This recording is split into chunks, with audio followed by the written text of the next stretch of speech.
Welcome to the Learning Pines YouTube. We hope this video helps. You start by preparing Macro Gamer, install the latest build and run as admin to avoid permission issues.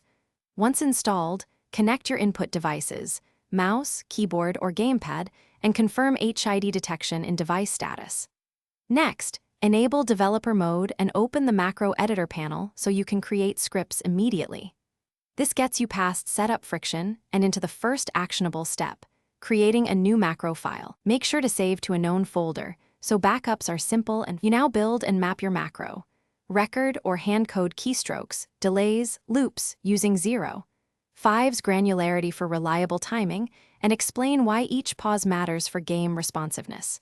Once done, map the macro to a key or button and set repeat options and cooldowns to avoid unintended spam.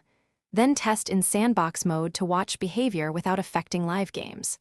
If actions misalign, adjust timing and add conditional triggers so the macro runs only when intended. You finish by finalizing and troubleshooting.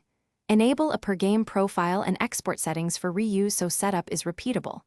Make sure macros obey anti-cheat guidelines. Use safe intervals and humanized input to mimic real play.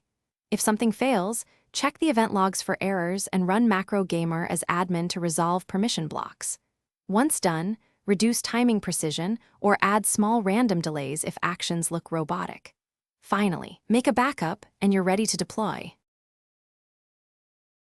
Thanks for watching. Consider subscribing if we helped you.